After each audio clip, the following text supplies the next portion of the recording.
Assalamu alaikum wa rahmatullahi wa barakatuh, dear brothers and sisters. Today we are going to talk about managing the systems development lifecycle. So we are going to talk more about the project management of developing a new system. Here we have the chapter's objectives. We will first intend to study the stages of the SDLC or the system development life cycle. We will discuss also the business strategy and how it relates to the accounting to the information system or the accounting information system.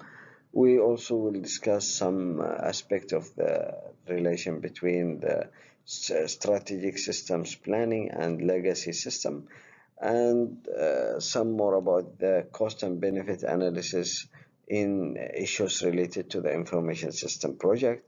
And lastly, we will discuss and try to understand the role of accountants in the SDLC or the system development lifecycle. Here we have figure illustrating the systems development lifecycle, and we have 5 stages or phases of developing the system, which we'll discuss in details for each one of these steps. So let's first see the first step. First step is system strategy, assessing the strategy information needed, and also development or develop a strategy system plan and create an action plan. So where this come from? It will come from first from the legacy situation, by understanding the traditional system or the existing system, system interfaces, architecture and users requirements. And also we will the system strategy will be shaped from the business needs and strategy. So based on the business strategy, it will also develop help to develop the system strategic planning. For sure, we will have feedback from the users all along the other steps. Then the step 2, which is project initiation. System, we need here to run system analysis, conceptualization of the alternative design, system evaluation and selection. And in this stage we need to first analyze the previous system, the legacy system, and also to analyze the new alternative systems. And here we need to evaluate the selection, because we have 2 options. If we go for in-house system development, then we need to develop a construct we need to develop and construct the system from the scratch based on the in-house IT developers, and then deliver the system if we do it in-house. But if we decide to go for commercial or vendors packages, then we need to first trend in commercial packages. We need to compare and then choose the right package.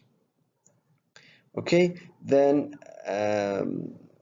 then after that the new and revised system enter into the production, and in the last step we maintain and support the system, and along this maintaining and supporting we will have feedback to the project initiation and also project strategy. The first step is to develop the system strategy. To develop the system strategy, it requires understanding of the organization strategy business needs, and to develop this understanding of the organization strategy business needs, we need first to understand a few things. First, we need to understand the mission statement, competitive pressure, and the current and anticipated market conditions. When we do that, then we can also consider the information systems implications pertaining to the legacy systems and the user's concerns. Then produce a strategic plan and timetable for system implementation. When we reach to this stage, then we can say that the system strategy has been developed. The second step is the project initiation. The project initiation is the process of assessing the system proposals. So we have several proposals for the system development, and we check against the strategic system planning which we develop in the stage 1 or then in the step 1. So we try to check the consistency between the proposals of the system development along with the strategic system planning. This process will include evaluating visibility and the cost benefit of the proposals, and also it will evaluate the considerations of the alternative conceptual designs and selection of design, and determining whether the proposal will require in-house development or buying from outsider source, commercial packages, or both. Some organizations' needs can only meet through the internal development, means in-house development. So in that case, it requires analyzing users' need, designing processes and database, creating users' view, programming, testing the implementation. In other side, which is step 4, many organizations use a commercial software packages because it is lower initial cost, shorter implementation time, better control, and rigorous vendor testing, but not without risk. Procedures need to ensure software adequacy and compatibility. And then step 5 is maintenance and support, includes implementing the latest software in-house modification and establishing a user support infrastructure. Now let's look into the participants in the system development.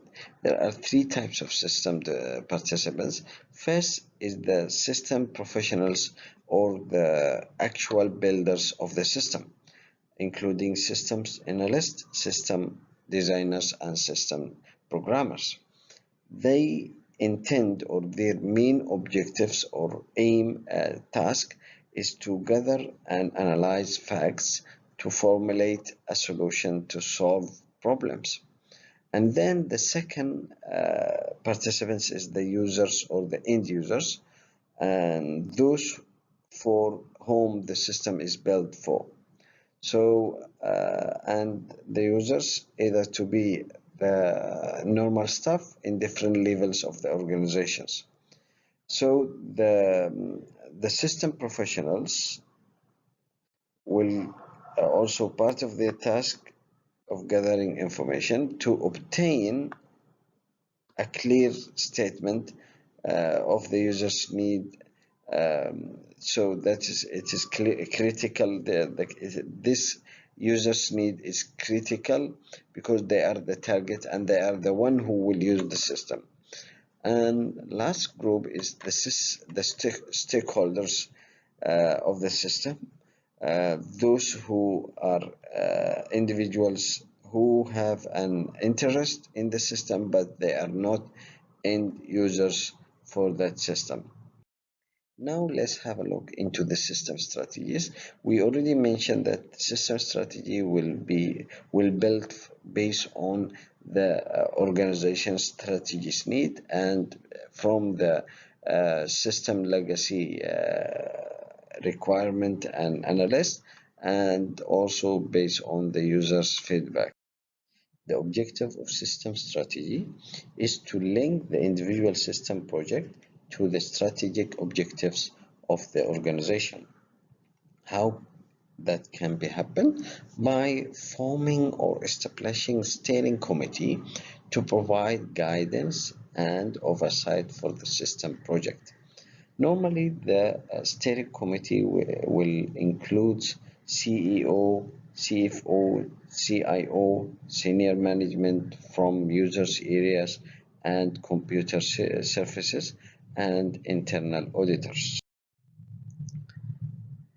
The task one for the steering committee is assessing strategic information needs, including the allocation of resources at the macro level, which usually involves a time frame of 3 to 5 years. Key input in developing a sound system strategy includes strategic business needs of the organizations, the legacy system situation, and users' feedback. So that's the three feedback or three input to the developing sound system strategies, which is in step one, as we mentioned in the earlier. All areas should support organizations' business strategy. So we need to understand what is the strategic business or the strategic planning or objectives for the business.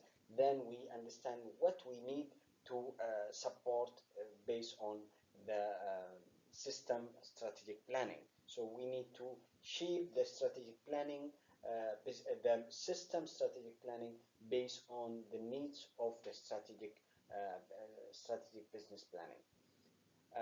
Including, we know that the strategic business is based on the one of it is the mission and vision and mission.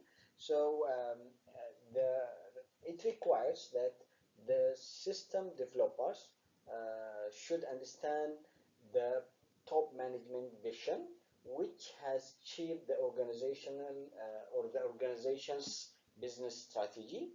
And we know that organizations without mission statement often lack of viable system strategy and make knee-jerk response in out of crisis, meaning that they will respond according to the attitude of the management, not based on what they are planning and or what they have what they have stated in the.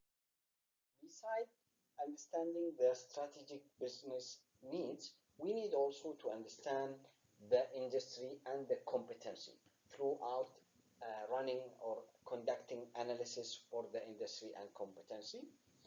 The industry analysis analyzes the driving forces that affect industry and organization performance, such as important trends, significant risk, and potential opportunities.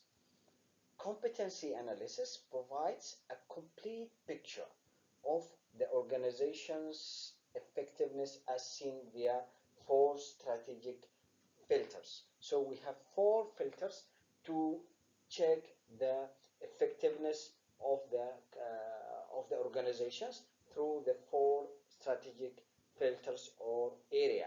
The first one is resources, infrastructure, product and services, and customers. So those are the four strategic filters to compare the one company with other competitors. We need to look into those four factors and also do the competence analysis based on this filter.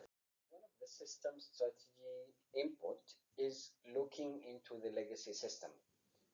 The legacy system is mapping the current business processes to determine the extent they support the company mission. How to look into the legacy system is by looking into the architecture description, which is a formal description of the system. And this is an example. This table is example of business benefit from architecture description. So when we look into the architecture description, we will get this benefits. First, efficient IT operation, ability to address critical enterprise-wide issues and improve the procurement. Meaning that the looking into the legacy system, or what we call, this is it's all about the traditional system or the current system that we are planning to replace. We will have a benefit of efficient IT operation for the new system, ability to address critical enterprise wide issues and improve the procurement. We mean the procurement for the new system.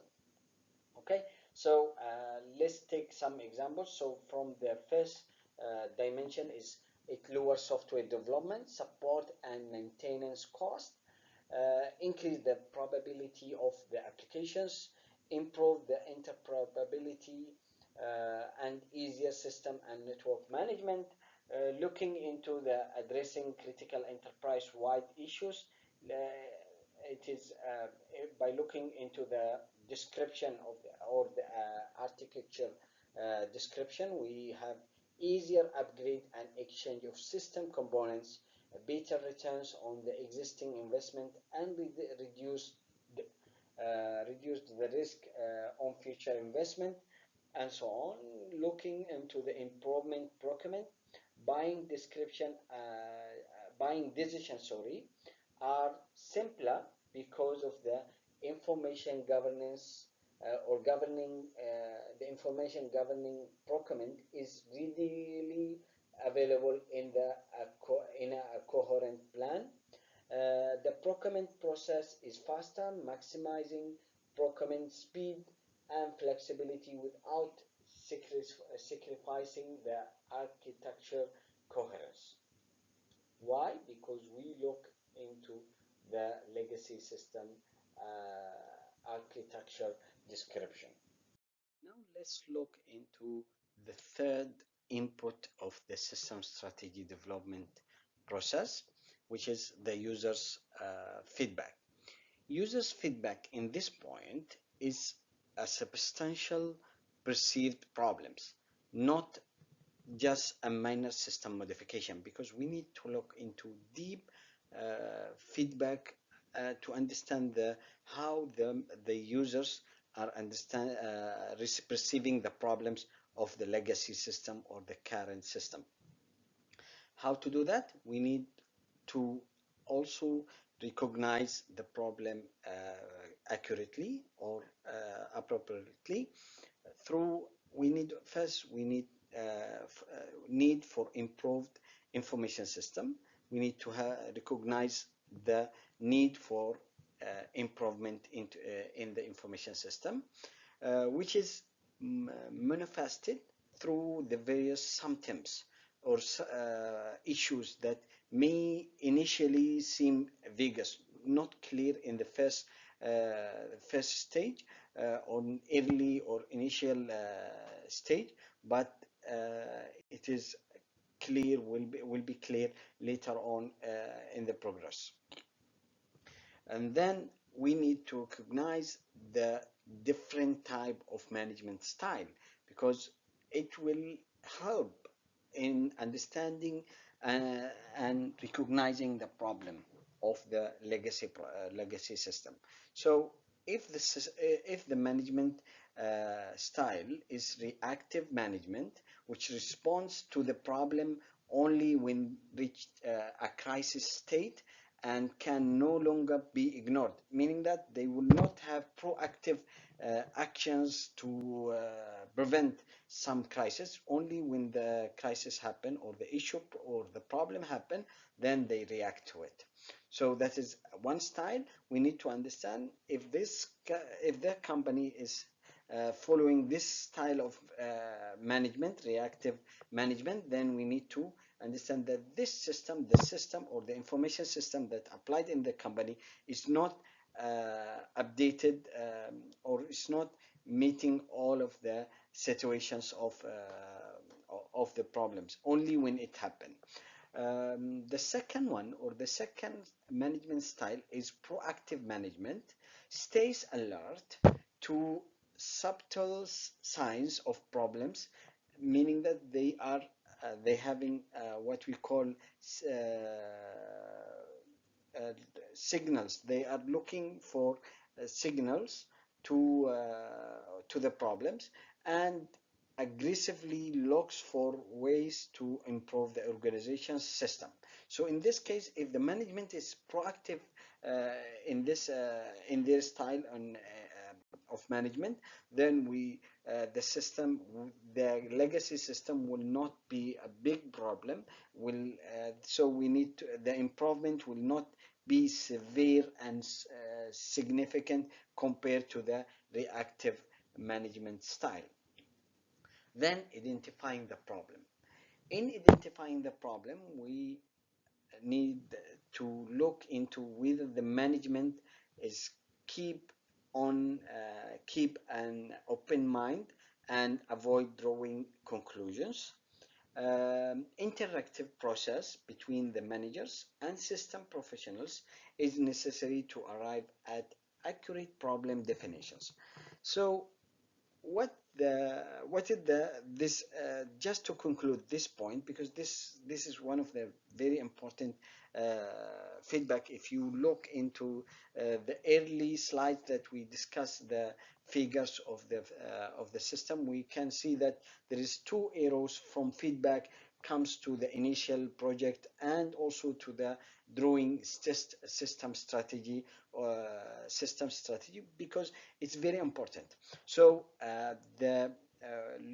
what we need to look into here is looking to the perceived problems by users of the system, and we should look into how the management look or recognize the problems, whether they recognize the problem when it happened, or they are using or getting following the proactive management. They set alert to warning them if any subtleties, meaning that they propose scenarios of problems, then they try to find a way aggressively to find a way to improve the organization systems. So that is the two types of recognizing the system style. And then identifying the problems through we should find out whether from the users, whether the management is having open mind, and not just simply drawing the conclusion. After we get all the input of the system strategy development, which is the doing the analysis of the legacy system, doing the analysis of the business strategy, doing the analysis of industry and competency or competitors situation, and then getting the feedback of the from the users. All of that will shape the system strategy, and in this point we can start to specify the system objectives. Users information needs must be specified in terms of general operational objectives for the new information system, and that can be happen through conducting preliminary project feasibility study, TELOS or TELOS. So the TLOS is conducted to determine how best to proceed with the project. And we have five area to tackle or to address in the preliminary project feasibility study. First is the technical visibility, and the question to answer is existing technology sufficient or is new technology needed? The second one is about economic feasibility, and the question to answer here is, are the funds available to complete the project? And then legal feasibility, and the question to answer here is, does the system allow the company to discharge its legal responsibility? And for example, here is the tax regulation and legal responsibility toward the staff and so on in terms of EBF and so on. And so if we are for accounting information system, to develop accounting information systems, does this new system is adhering to the discharging of the responsibility or the legal responsibility of the company or not? And then operational feasibility, can the procedural changes, personnel retrained, and skills obtained to make system visible? Meaning that uh, can we train the staff? Can we reshape the procedures of the system of the company in order to adopt a new system? So because we cannot just simply, for example, the new system, it is in English language. There is no Malay version for it. So and most of our staff are literate in English. So in that case, we need to, should we train the staff to have English language, or to go for new staff, or hiring new staff? If that is visible, is it okay, or we should just maintain the previous system for the current time? And then last point is schedule feasibility. Can the project be implemented within the acceptable time period?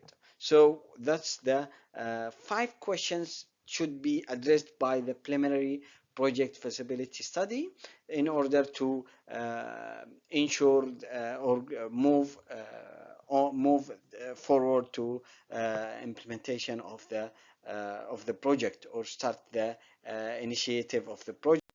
When we reach to this point, we can drafted the system project proposals.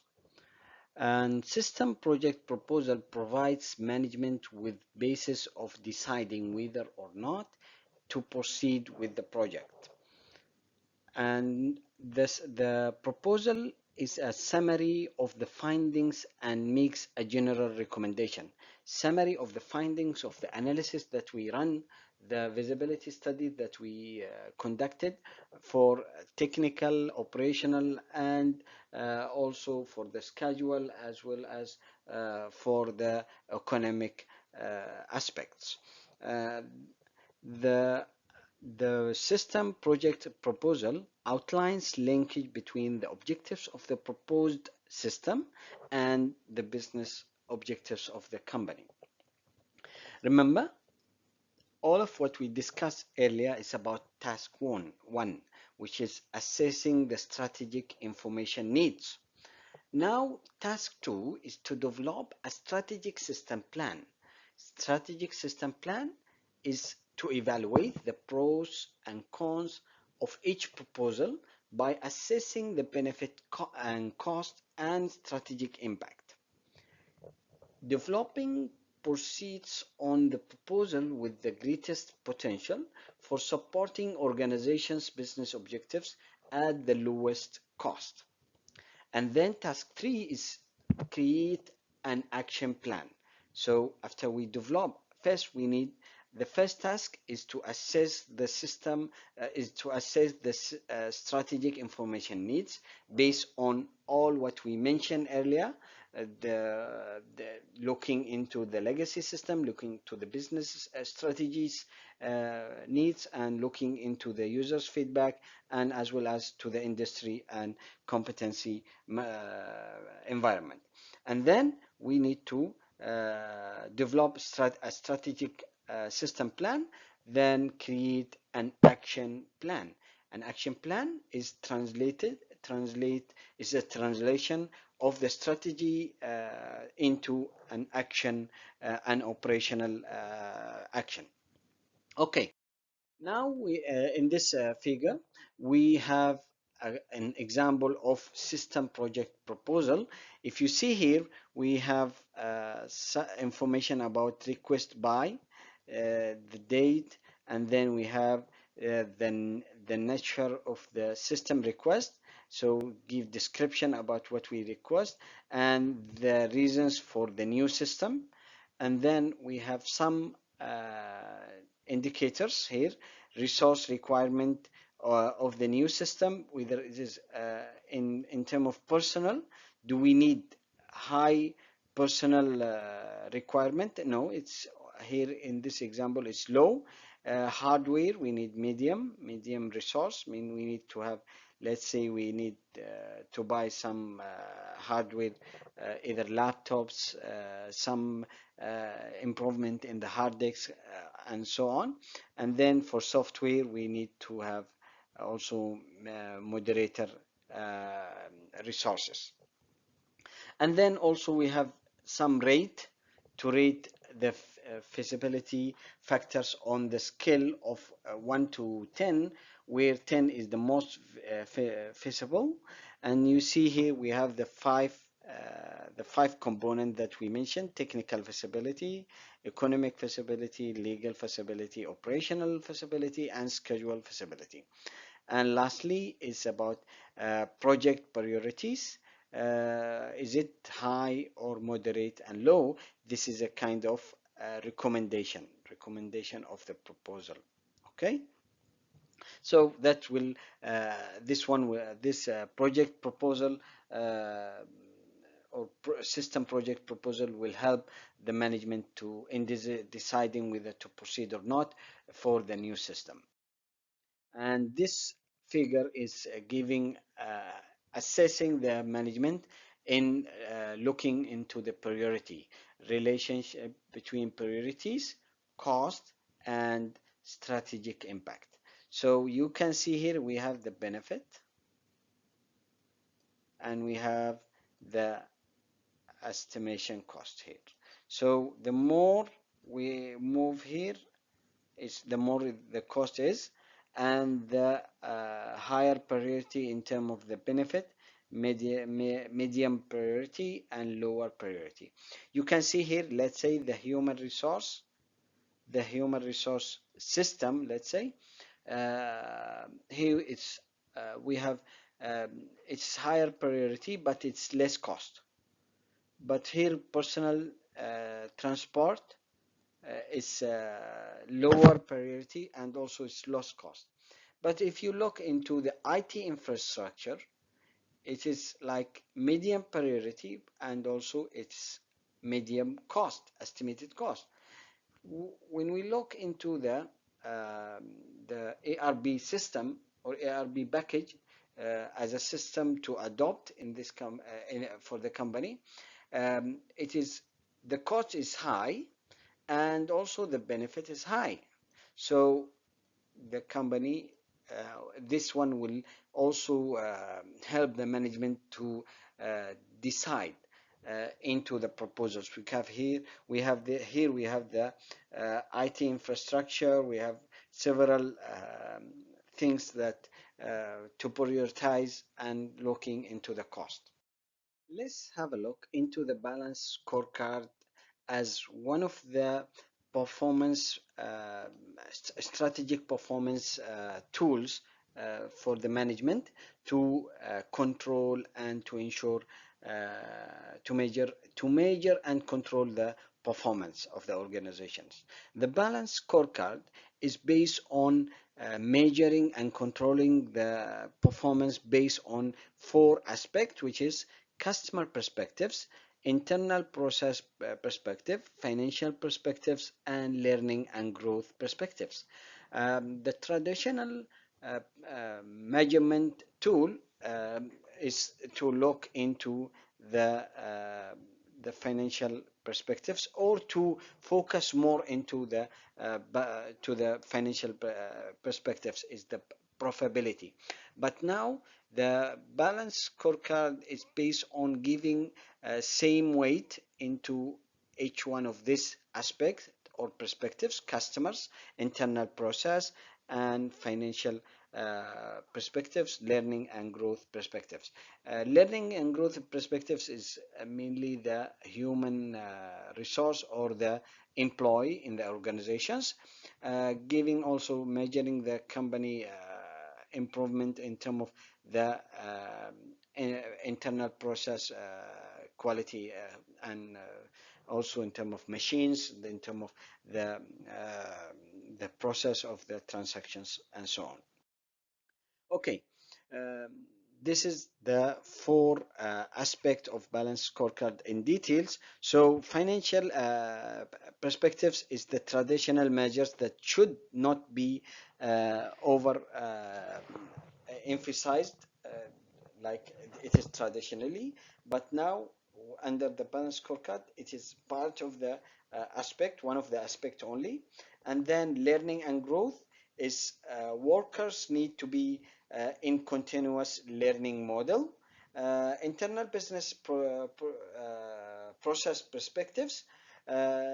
Metric allow managers to know how well business is running and if the products and services conform to customers' need.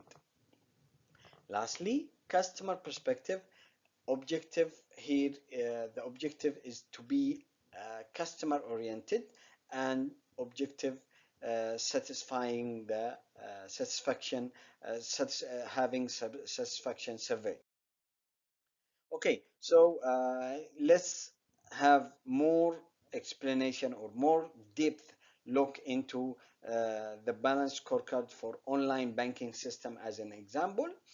So we have the strategy of the bank, of the banking system, is to lower the operation cost, improving the profitability of the retail bank accounts by moving customers to electronical banking. So first, we have here the strategic operation or the strategic objectives. First is lower operational cost and improving the profitability, and then of the retail bank accounts. This is a specific specification, and by moving customers into the electronical or online banking. So we let's look into each one of these four objectives, which is they are connected to each other. First, customer satisfaction with convenient services compliant per 1,000 transaction, meaning that we the indicators of customer satisfaction that we don't have compliance where for 1,000 transaction. So throughout the 1,000 transactions, this is the indicators of customer satisfaction. We have no issue or feedback from customers. For learning and growth, implementing new technology training for online customer support. So we implement that training for to ensure that the employee are trained well to serve the customers for the online support. And then for internal process, time to the indicators first is time to process new account application, sorry, time spent processing retail transaction, and time to solve the customer problems. So that are three indicators, and we measure it through the metric of time to process the new account application, time spent to process the retail transaction, and time to solve the customer problems. And then lastly is the financial perspectives, accounts handled per full-time employee, and the profitability per account. So that is all.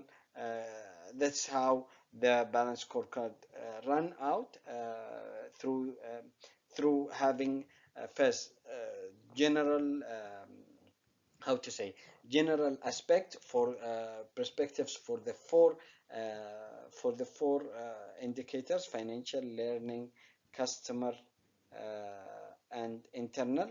And all of these four perspectives is based on the strategy. It's based on the strategy that mentioned here.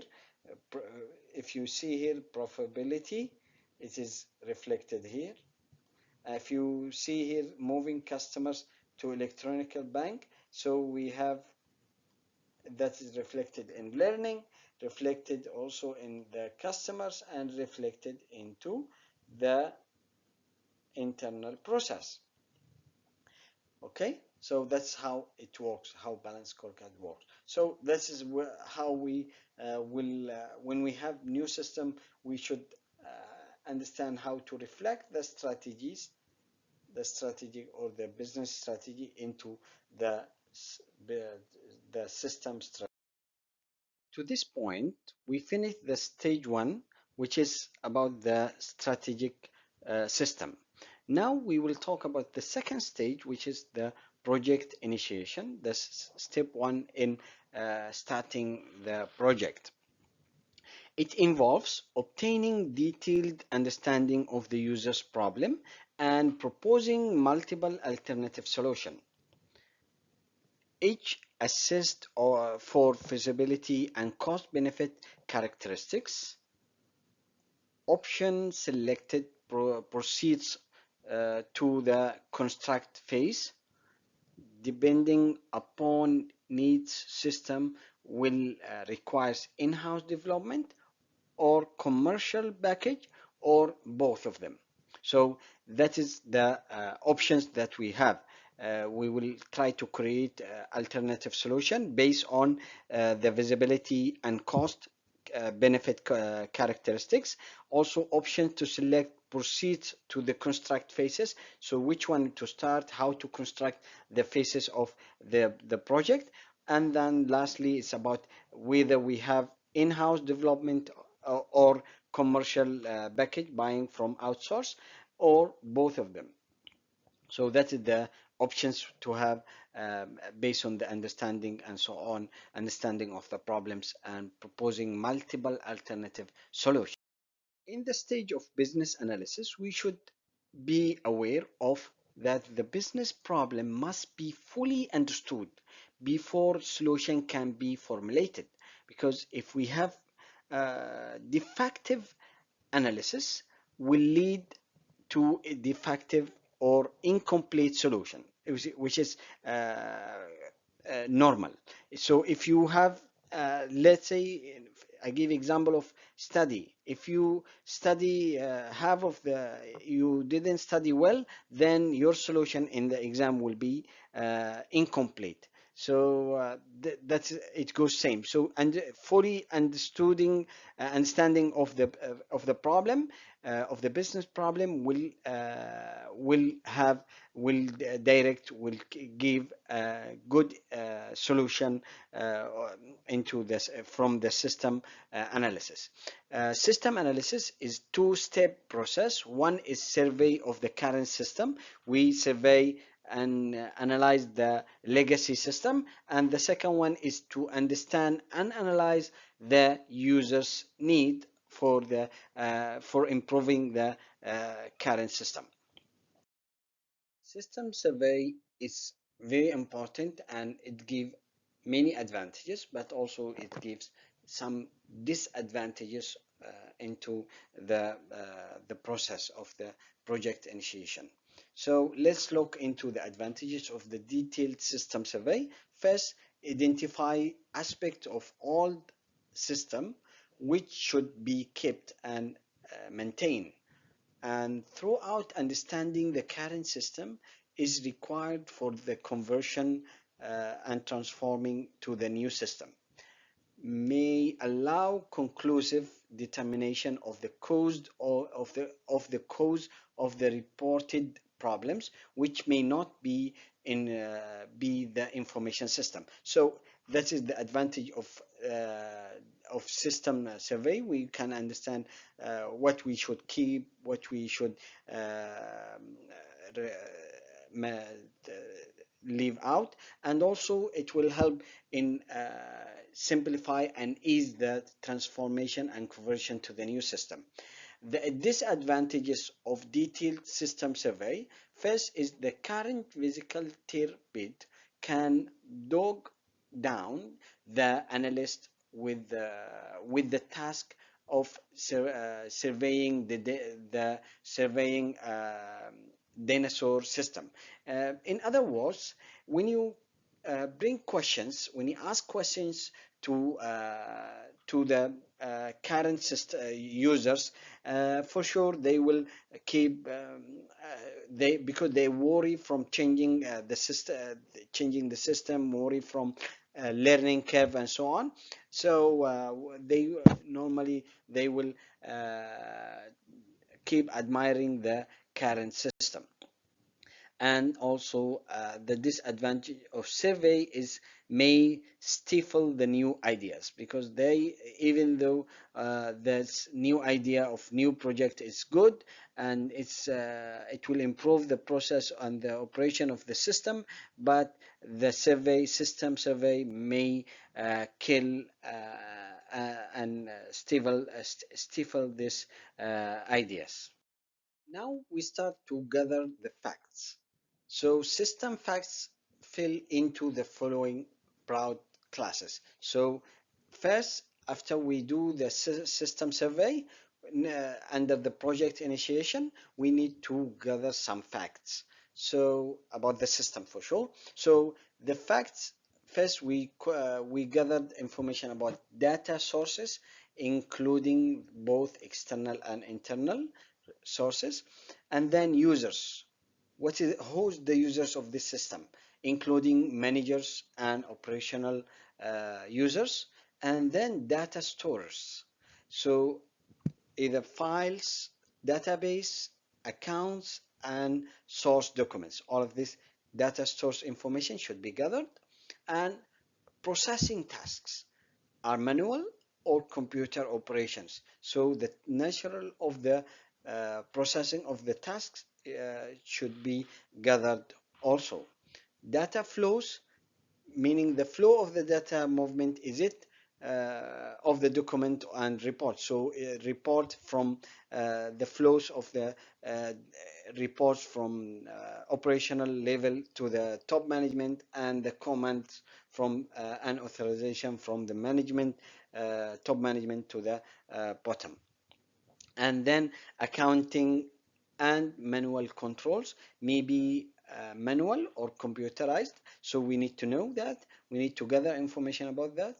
And then the analyst must obtain a measure of transaction volume, the transaction volume for specific period of time. So the analyst should know how the volume, especially for big company, for big transactions, what is the biggest transaction in terms of value. Let's say, is it 1 million for single transaction for the specific time, or and also in terms of the total amount of transaction, in order to ensure that the system, the new system, is capable to capture all of this volume of transaction. And then an acceptable errors rate must be determined for the system. So what is the acceptable rate of errors within the for the system? By maybe by interviewing the top management and the users of the company. And then resource cost of new system considered, as capable cost when the current system is eliminated. So that is the new system benefits. And then bottlenecks and redundant operation should be noted during the survey phase to avoid the same mistake in the system design. So all of these facts should be gathered and be part of the project. So after we talk about the types of the facts, what is the fact to be gathered? Now let's talk about the techniques. What is the techniques to gather these facts? Okay, first is the observation, involves watching physical system procedures. we look into the procedures, how it's work, just observing. The second one is task participation, is an extension of the observation, but here the analyst takes active role in performing users' work, allowing the first-hand experience of the current system problems, meaning that the analyst will do the work himself or herself, will ask the workers to allow the analyst to do the work and experience the problems of the current system. And then personal interview, extract fact about the current system and users perception of requirement for the new system. Normally we have open-ended questions, and also formal questionnaire may be used as well. And then reviewing key documents are another source of the fact, and may include organization chart, job descriptions, account records, chart of accounts, policy and procedures, financial statements, and performance report system flowcharts, source document, transaction listings, budgets and forecastings, and mission and vision statements. All of that is the techniques to use to gather the facts about the system. The analysis steps is a intellectual process that is combined with the fact gathering. A system analysis report contains survey findings, current system problems, users' need, and new system requirements. And this system analysis report contains details of what system must do rather than how to do it. Formal contract that specifies system objectives and goals, establishes in clear terms data sources, users, data files, processes, data flows, control, and transaction volume capacity. This system analysis report does not specify detailed design of the proposed system. The purpose of conceptualization phase is to produce several alternative conceptual solutions that satisfy the requirements and needs. Should highlight differences between critical features of the computing system rather than similarities. So it is the purpose of the conceptualization is about showing the new conceptual alternative system to satisfy the requirements and need based on the data gathering. Okay.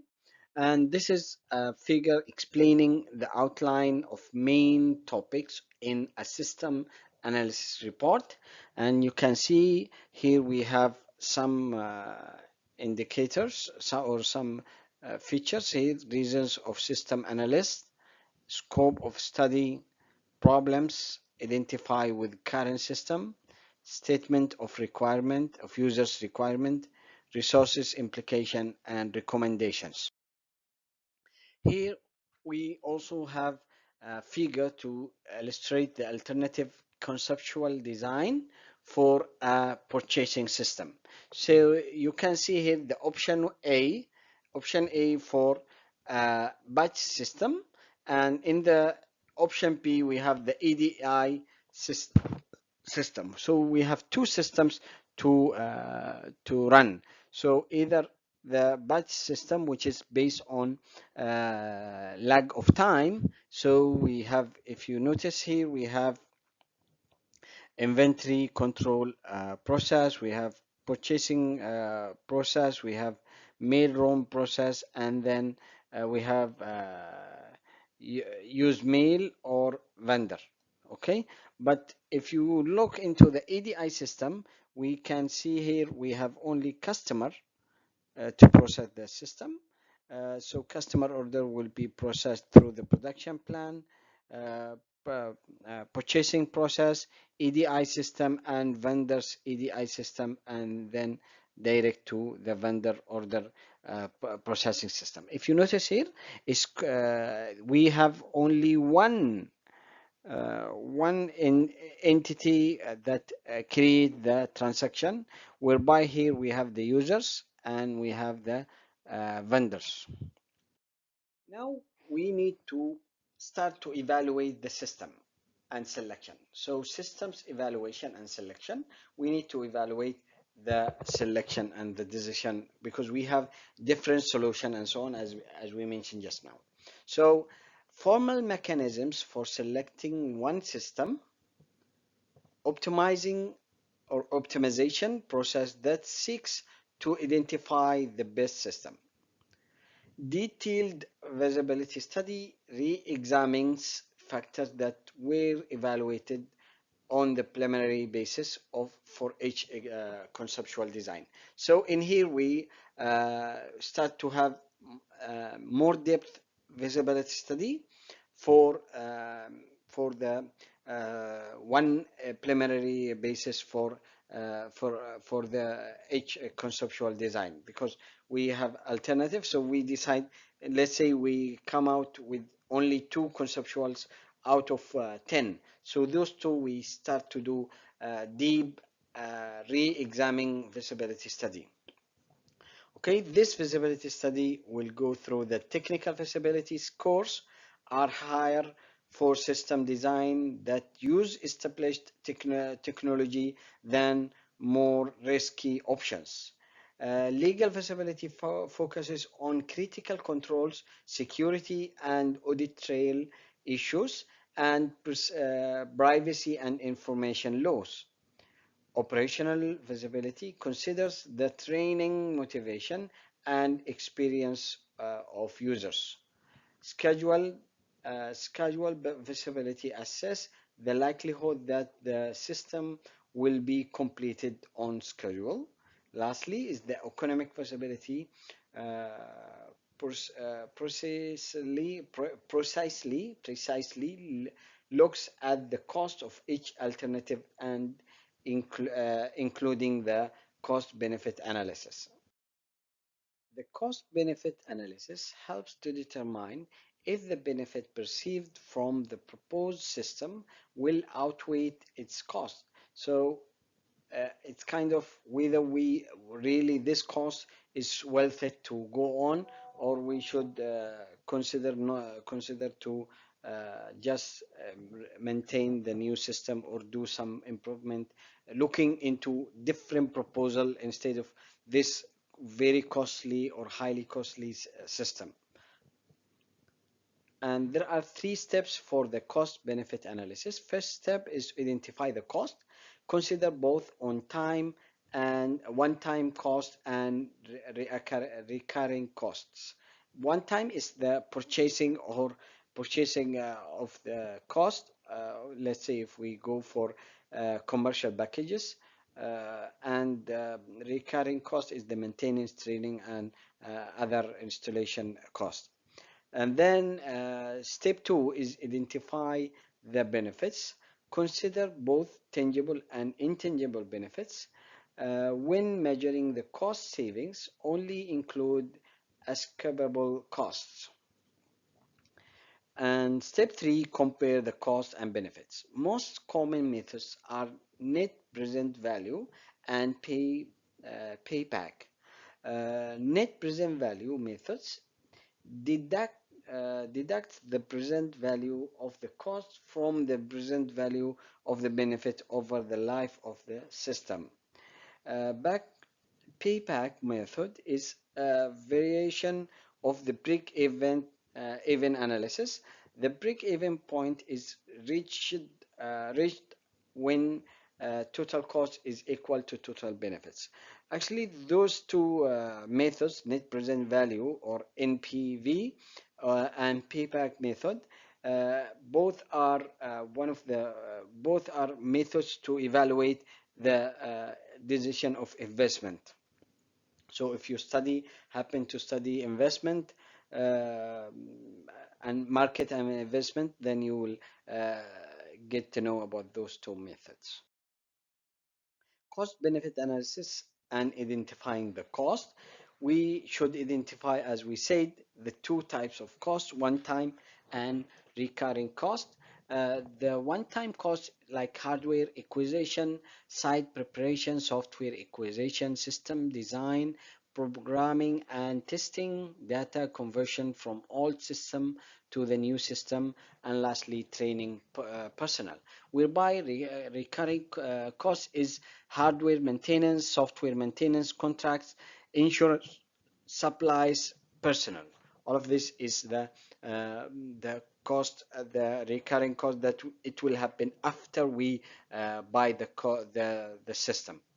So in identifying the benefit, as we said, we have to identify the tangible and intangible benefits. So for tangible benefits, we should look into the increased revenue, increased sales within the existing market, ex ex expansion into other market.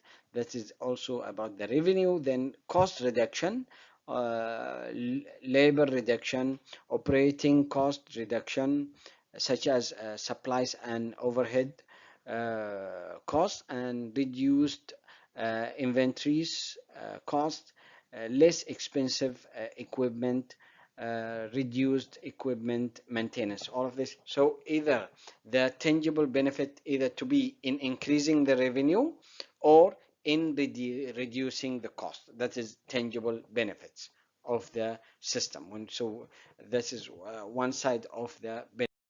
This figure is giving an example of department center cost charged back to users areas, and we have here five users, and we have the total department center operation cost is 1,478,000, and we have fixed cost is 1,200,000, and for the direct traceable cost, or we call it the changeable cost, is 278.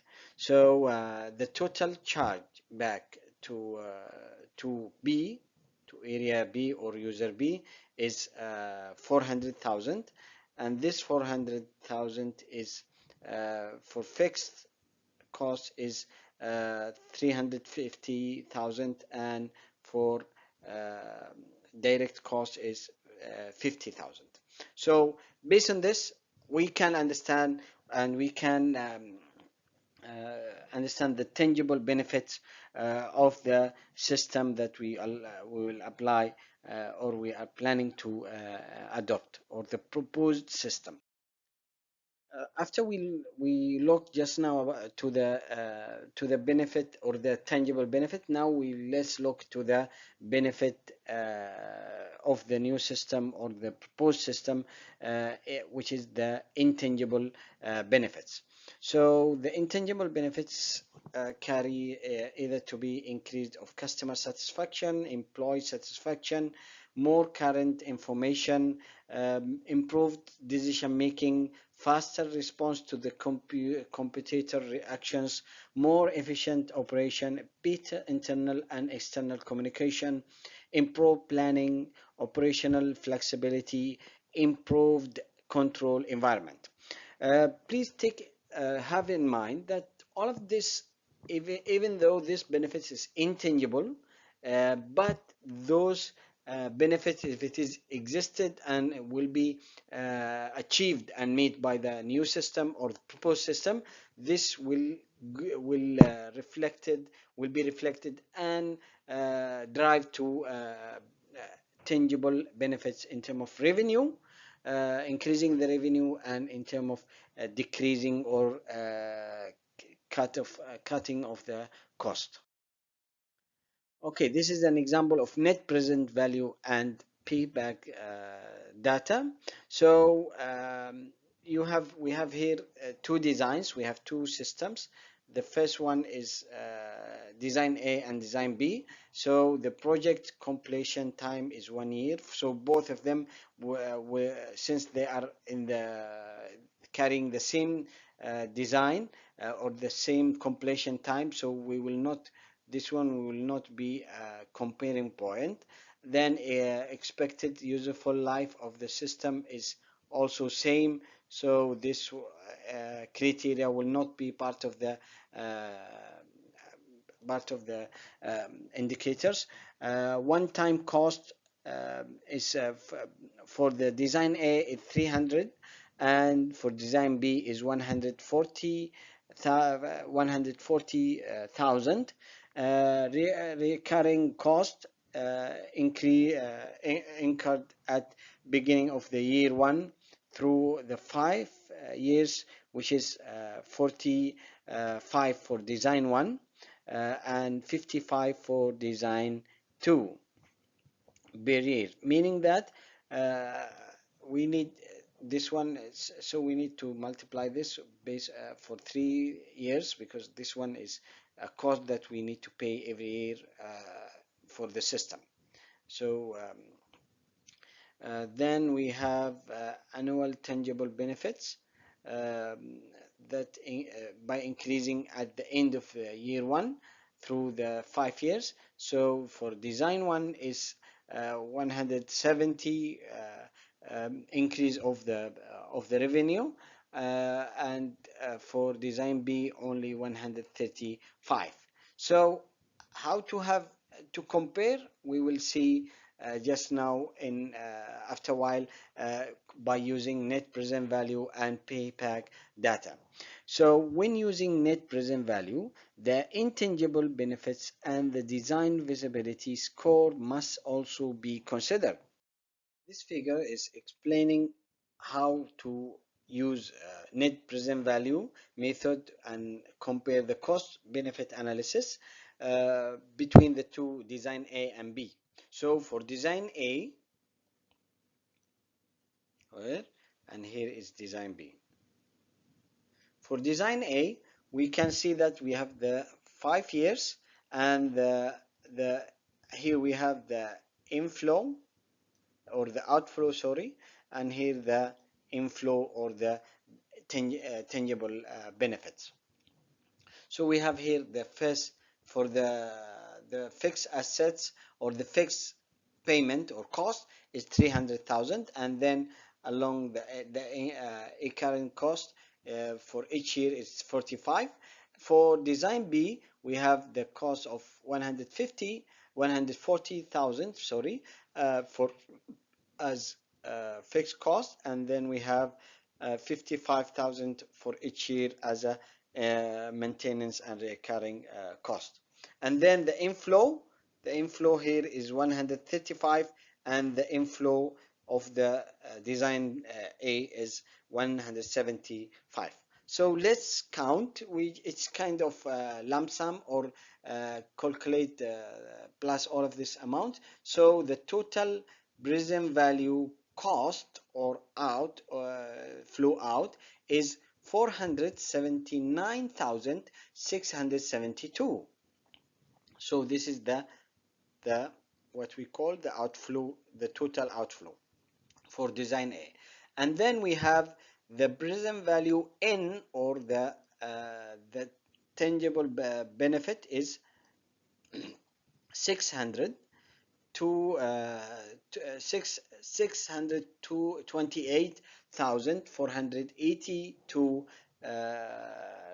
ringgit. So this one, it comes by multiply all of this amounts to get this amount.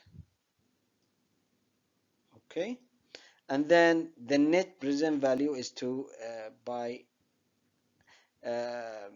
having divide sorry, by minus this amount from this amount to get the net present value, which is 148,810.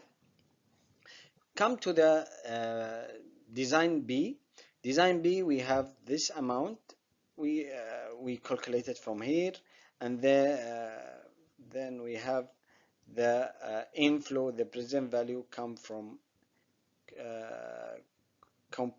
calculate from here, and then we have the net present value by minusing this amount from this amount to get 139.3 490. And to compare, then we see here that the design A is more value in terms of, we have more benefit in terms of the intangible by roughly around 8,000, roughly around 9,000, sorry, something. And so the interest rate is 8%. It's the 8% is the value that we get for design A. Using the same example for design A and B, let's look to the method, the second method, which is discounted payback method of cost benefit analysis. So for design A, the fixed cost was 300,000, and the incurring cost was, after the first year, is 45,000. So the total was 400,000, 479,000 roughly. Okay, so it is in this side. Okay, and then if you see that we have each year we will have what we call 100, the income is 170,000 each year. So 170 for the first year, the second year is 170, then we will have, it is roughly 320 for the second year. For the third year, we will reach to 400. We will have another 170. So by the end of the year 3, we will have total of 450. Okay, 450. So in the middle of year 4, we can cover, in the beginning of year 4, we can cover this cost. We can cover the cost. That's why this is what we call, this is the payback point, the payback point. Okay, so before the year 4, the fourth year end, we can cover the cost. Okay, that's how this discounted payback method work. And for design B, so for design B, we have the cost of the cost was, the total cost here was 140,000 as what we call the fixed cost, and then 55 is the cost, the occurring cost each year. Then the total cost here, the total cost is 359,000. So we need to look into when this benefit, the benefit or the benefit expected for this income, for this system, or for this design, is 130,000 each year. So we need to know when we can cover the cost. So 130 for the first year, 130 for the second year, we have 260, and then the third year, we have another 130. So we are roughly covering 390. So by the end of this year. So before the year 4, we can, to be more particular, we can cover, we get the payback point. Payback point meaning that the point of time that we can pay back the cost. So this is the 359. Okay. So to decide which system to take, whether design B or design A is now based on the two systems. One is the present value, net present value. It's more in terms of the value or the amount. Even the cost is high. Better to go for the design A. But if we are looking into the timing, then design B is more appropriate. Um, Normally we look also into other factors like timing, like in term of the functionality of the system or design, and other aspect as well. Okay, now for system evaluation and selection, deliverable portion of system selection process is the system selection report. System selection report will help the basis of the steering committee selection. So system selection report will ease the committee or steering committee decision to select which design or which system proposal project to select. Two general option, as we mentioned earlier: in-house development or purchase commercial software. Management should have a good sense of which option to follow. As I said, now most of the vendors are providing good commercial software, and most of the company goes for purchasing commercial software with doing some customizing that system instead of having in-house development of system from the scratch. Formal announcement of the new system is the last and most delicate steps in the project initiation phase. If successful, will cover the way of the new system and help ensuring acceptance among users, among the staff. Not all users may understand and accept the new system objectives, and may feel threatened because this system, because they get used to use the previous or the legacy system, so they are treated if they have more errors and mistake, so which can lead to act of opposition of the new system. Top management needs to settle fears and explain the business relation. Explain the rationale of the system before formal construction begins. Now let's have a look into the accountant's role in managing the system development lifecycle. Creation of an information system is significant financial transaction, consuming both financial and human resource.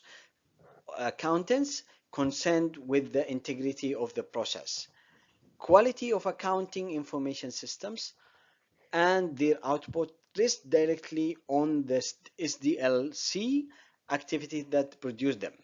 Accountants ensure that the following are considered in the process of SDLC. First, only relevant costs are used in calculation of cost-saving benefits. Reasonable interest rates are used in measuring the present value of the cash flow. One-time and recurring costs are completely and accurately reported. Realistic useful life are used in comparing the computing projects. Intangible benefits are assigned reasonably the financial values. Also, the accountant's role is also ensuring the quality of accounting information systems, and their output rests directly on the SDLC activity that produced them. So the accountant's responsibility is to ensure the proper application of accounting conventions and rules, and ensuring that the adequacy controls. So the accountants are involved in the SDLC in three ways. First, as end users who must provide a clear picture of their problems and needs as members of the development team or as an auditor who must ensure that the system is designed with appropriate and computer audit techniques. We can say also part of the accounting rules in managing the SDLC also that the auditor routinely review the organization's system strategy by doing carefully planning and also analyzing is the cost-effective way to reduce risk of creating unneeded, unwanted, inefficient, and ineffective systems. So if this system is needed, effective, and efficient, and wanted, so the auditor will do that analysis, and the external and internal auditors have major and vested interest in the outcome of this analysis or review. So the accountants also will play a significant role in the conceptual design of the new system to recognize the control implication and to ensure the accounting convention and the legal requirement are understood. So system auditability depends in the part of on its design characteristics. The accountant should ensure the economic visibility analysis. We mentioned this again. Only includes the relevant cost in the cost saving benefit analysis. Uses or applying reasonable interest rate and realistic useful life completely and accurately include all costs, whether it's the fixed cost and the incurring cost, assigns reasonable financial values to intangible benefits. Thank you so much, my dear student, for having attention to this point. So today's topic, we did cover a few aspects about developing systems, and we did discuss how this process go on, and we did touch some aspect of project management and so on in this topic, and touch also the visibility study, what aspect we need to look into and how to compare. We did discuss also the present value, net present value, and payback method for evaluating the cost and benefit analysis. And also we discuss what is the accountant's role in the SDLC or the system development life cycle. So with this, I end up my class, and hopefully to see you well in next week, inshallah. Assalamu alaikum.